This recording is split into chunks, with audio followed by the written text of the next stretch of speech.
I believe in the evil in human nature. This is a wicked world. In a wicked world, wicked people are born.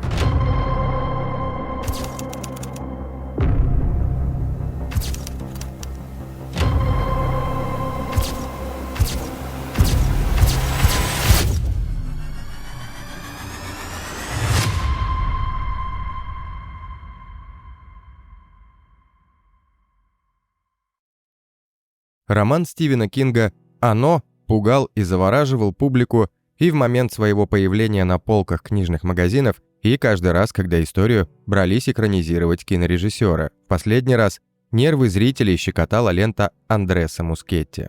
Основной акцент в картине на мерзком клоуне, один лишь вид Пеннивайза многих заставляет содрогнуться. А чего стоит его улыбка? Прообразом главного отрицательного героя фильма «Оно» стал маньяк по имени Джон Уэйн Гейси-младший, который просто обожал переодеваться в клоуна. Этот уважаемый гражданин, масон, член Демократической партии США, казначей благотворительного общества, любивший наряжаться клоуном и развлекать детишек, был едва ли не последним, кого полиция заподозрила в похищениях, изнасилованиях и убийствах. От его рук умерли более 30 подростков и молодых мужчин. Джон Гейси – один из тех преступников, которые обладают талантом втереться в доверие, очаровать и подчинить своей воле. Истоки.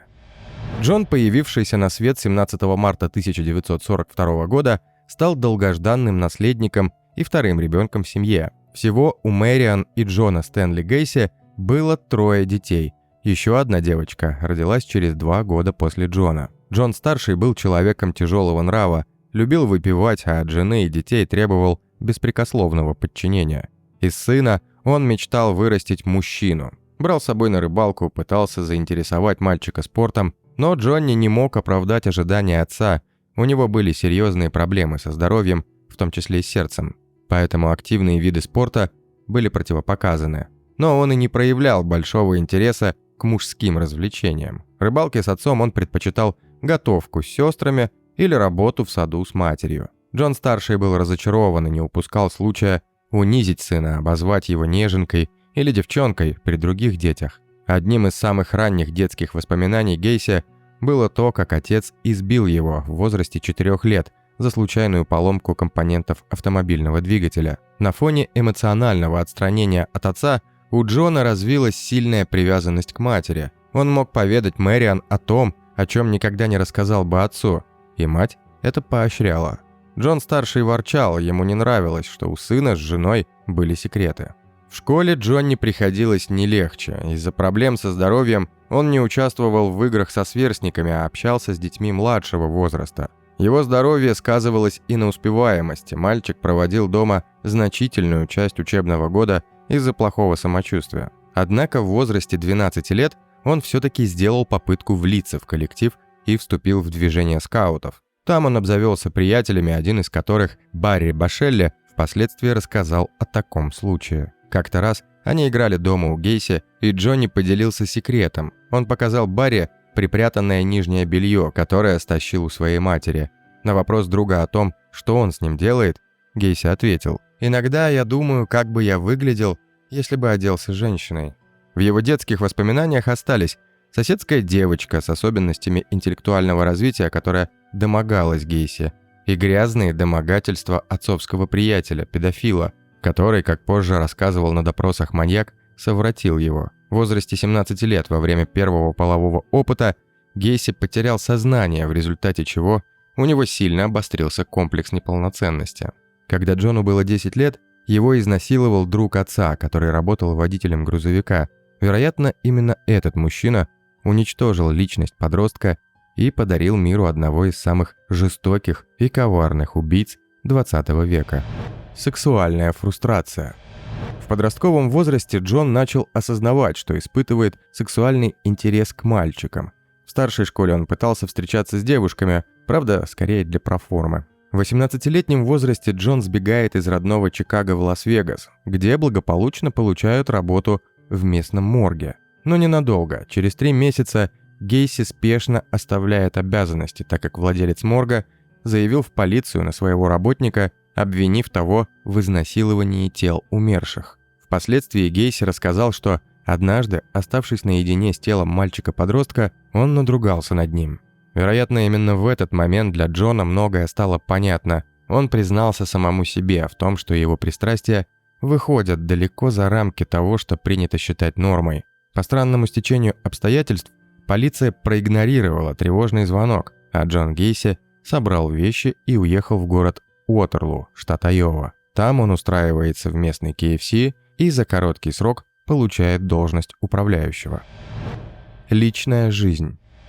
Вскоре у Гейси завязываются отношения с коллегой, застенчивой и милой девушкой по имени Мэрилин Майерс. Через 9 месяцев, в сентябре 1964 года, пара решает пожениться. Тем временем политическая карьера Гейси идет в гору. Он становится видным членом молодежной палаты, организации, выращивающей будущих лидеров. В 1965-м он получает должность вице-президента представительства палаты в Спрингфилде. В 1966 году он принимает предложение тестя стать управляющим 3 ресторанов сети KFC в Ватерлоо, которые отец Мэрилин приобрел за несколько лет до этого. Гейси с энтузиазмом берется за работу.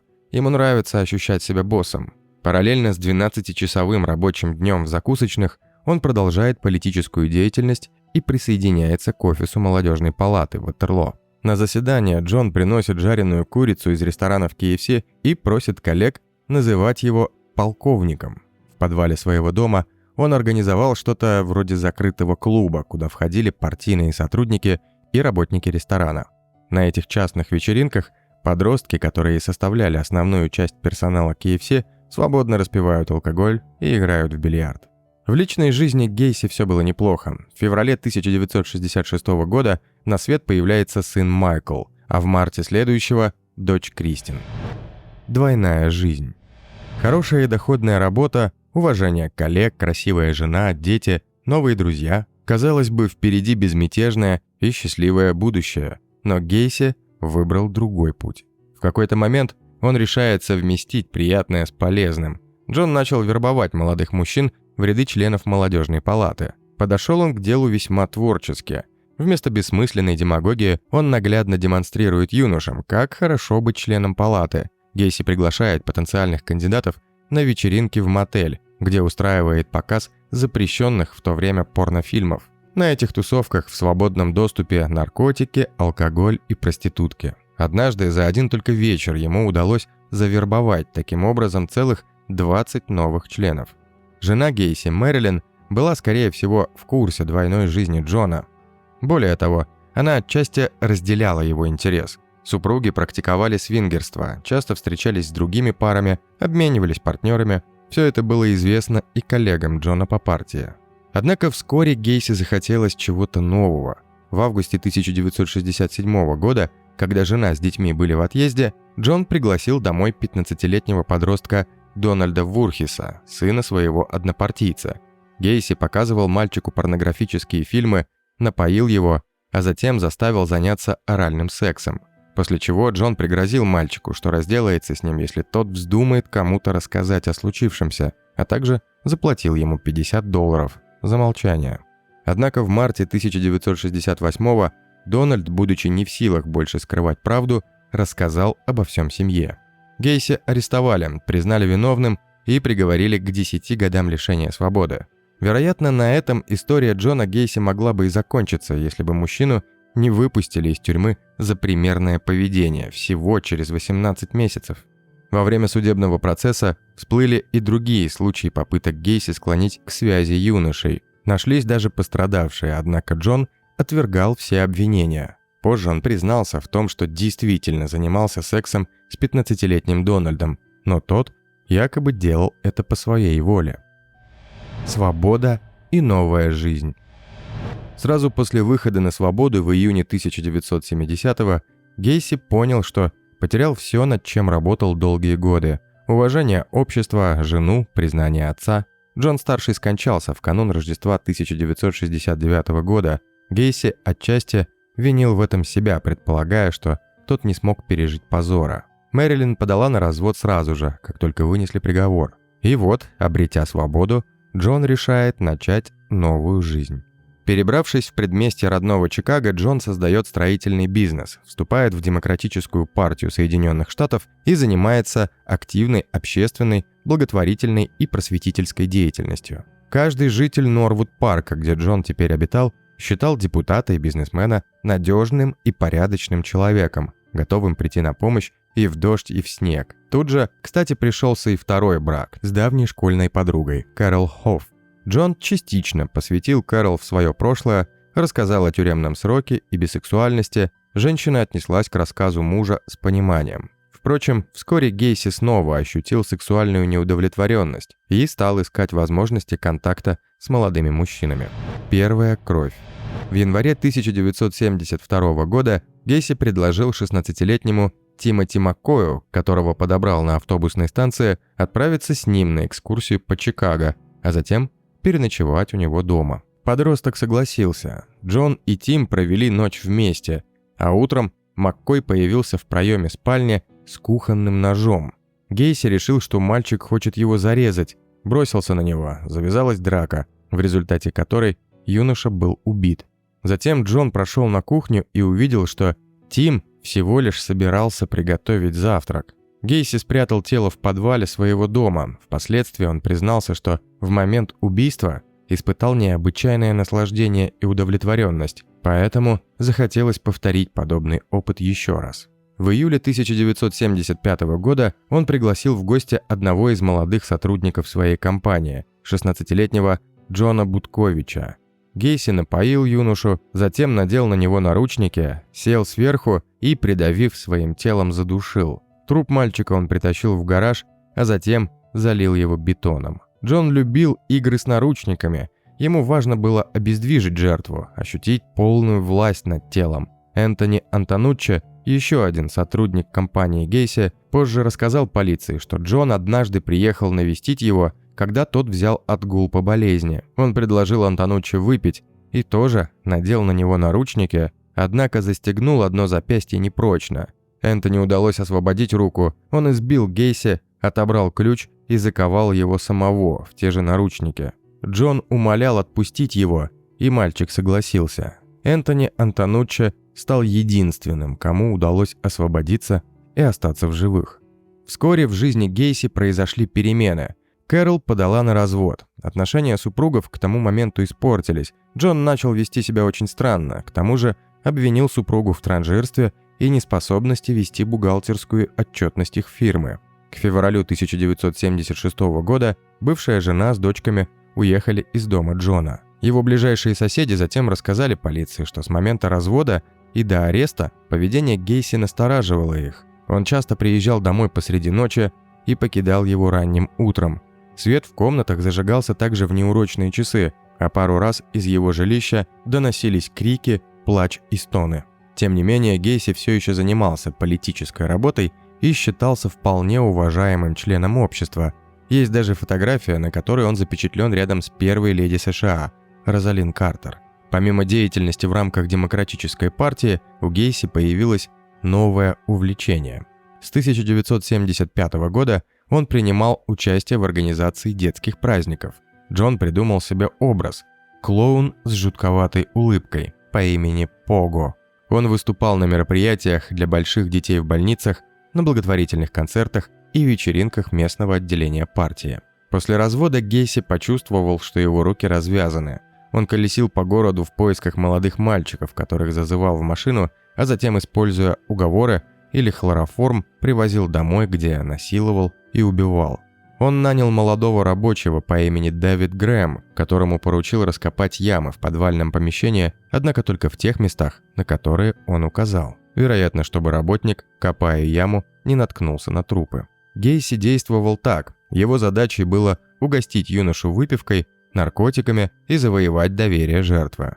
Затем он доставал наручники, чтобы показать волшебный трюк. Он сковывал руки наручниками за спиной сначала себе, затем незаметно освобождался с помощью спрятанного ключа, после чего он предлагал повторить своей предполагаемой жертве трюк. Связав свою жертву, Гейси начинал насиловать и пытать. Например, прижигал сигарами или, садясь сверху, заставлял пленника изображать лошадь и душил веревками, которые были воображаемыми поводьями. Некоторых жертв Джон топил в своей ванне до потери сознания, после чего приводил их в чувство. Он повторял это снова и снова, вплоть до летального исхода. В перерывах между пытками Джон читал своим жертвам Библию. Также клоун-маньяк душил своих жертв веревкой, он надевал им на шею петлю и постепенно, наслаждаясь, затягивал. Он называл это «трюком с веревкой». После многочисленных пыток он часто сообщал своей жертве: «Это последний трюк». Установлено, что большинство пленников бились в конвульсиях перед смертью по несколько часов, и лишь единицы скончались от удушья из-за кляпов, слишком глубоко засунутых им в горло. Все жертвы, за исключением 2 последних, были убиты между 3 и 6 утра. Гейси обычно хранил трупы под своей кроватью около суток, прежде чем закопать их в подвале, куда он периодически сыпал известь, чтобы ускорить разложение. Некоторые тела он отвез в свой гараж и забальзамировал перед захоронением. После того, как подвал и гараж были заполнены телами, он стал сбрасывать их в местную реку. Иногда жертвы сами приходили к нему домой по объявлению о поиске работников в строительную компанию. Гейси приглашал их на собеседование, после чего набрасывался, связывал и начинал свои пытки. Власть над жертвами и безнаказанность приводили Гейси к экстазу. На фоне этого ему хотелось испытать еще более яркие ощущения, и он решил найти себе сразу 2 жертвы. Тела Рэндала Реффита и Сэма Степлтона он похоронил в позе 69, вложив им во рты половые органы друг друга. По словам криминалистов, это был далеко не самый извращенный и жестокий акт в исполнении Гейси. В этом кровавом безумии удалось спастись лишь 2 его жертвам – Роберту Доннелли и Джеффри Ригнеллу, и до сих пор непонятно, почему убийца отошел от своей обычной схемы, взаимодействуя с ними. 22 мая 1978 года Джеффри Ригнелл, 26-летний гомосексуал, подрабатывавший проституцией, вернулся в Чикаго после зимних каникул, проведенных во Флориде. Ригнелл решил прогуляться по городу. Его путь перегородил большой черный автомобиль, водитель которого предложил подвезти его, поболтать, покурить травку. Джеффри Ригнелл был очень рад поступившему предложению, и уже через несколько километров водитель душил Ригнелла тряпкой, пропитанной хлороформом, в результате чего тот потерял сознание. В течение последующих нескольких часов Джеффри Ригнелл то приходил в себя, то опять терял сознание, пытаясь понять, что же с ним происходит. Но незнакомец, не давая ему прийти в себя, снова усыплял. Той ночью Ригнелл подвергся ужасным пыткам и был жестоко изнасилован. Утром следующего дня Джеффри пришел в себя под статуей в парке Линкольна в Чикаго и был сильно удивлен, что мужчина оставил его в живых. Из-за травм Ригнелл 6 дней провел в больнице, где он рассказал полиции о том, что с ним произошло. Наряду с многочисленными порезами и повреждением печени, вызванным хлороформом, Ригнелл перенес серьезную эмоциональную травму. Однако поначалу Джеффри не поверили, посчитав его шантажистом. Также вышло и в 1977 году с заявлением Доннелли, который состоял на учебе у психиатра. Ведь Джон Уэйн Гейтс на тот момент был казначеем благотворительного общества и оказывал заметную материальную помощь полиции района Норвуд-Парк, посещал больницы и принимал участие в парадах. Во внимание не приняли даже то, что Гейси был судим за сексуальные домогательства. Последняя жертва. 11 декабря 1978 года пропал 15-летний подросток Роберт Пист, которого в последний раз свидетели видели с Гейси. Мать этого подростка сказала, что он пошел устраиваться на работу к Джону, после чего уже не вернулся. Гейси был задержан, ему пришлось провести ночь в полицейском участке. В своей эксцентричной манере он пригласил полицейских к себе домой на чашечку кофе. Тогда они в первый раз обратили внимание на странный, специфический запах. После предварительного обыска в его доме были найдены ремни, наручники, фалоимитаторы, марихуана, таблетки валиума. Однако полиция не стала проверять подвал и чердак дома, и Гейси был отпущен.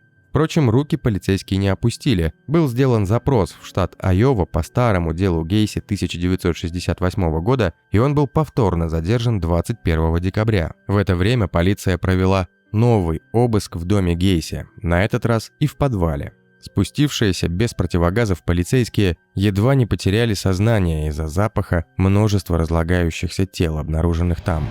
Следствие. 22 декабря Гейси предъявили обвинения и предложили указать место захоронения жертв.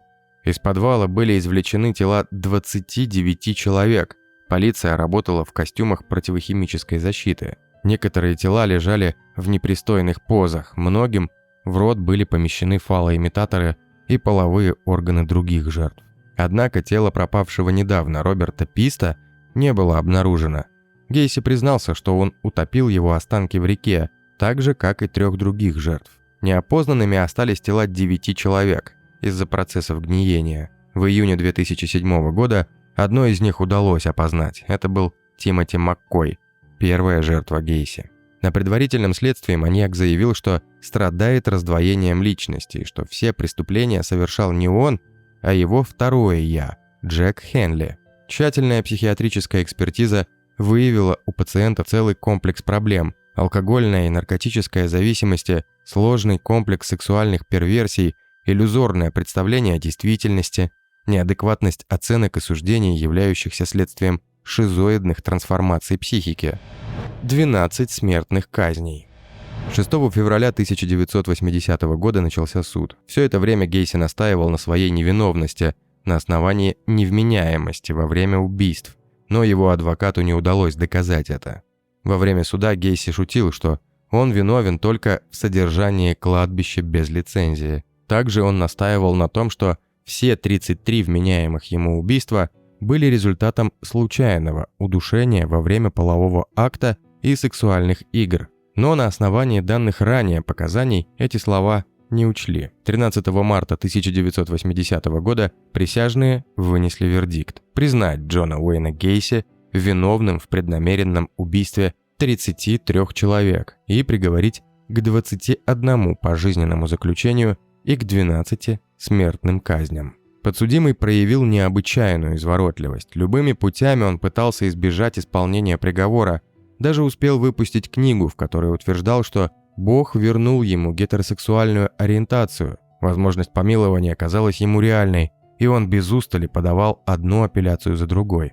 10 мая 1944 года приговор был приведен в исполнение посредством внутривенной инъекции. За день до казни по американской традиции он был накормлен в последний раз, так как пожелает. Его выбором было дюжина сильно прожаренных креветок, большая порция цыплят из KFC, приготовленных по оригинальному рецепту, полкилограмма свежей клубники и жареный картофель. Согласно докладу о казни, Гейси не выказывал раскаяния перед смертью. В разговоре с адвокатом он сказал, что его казнь не вернет жизнь жертвам.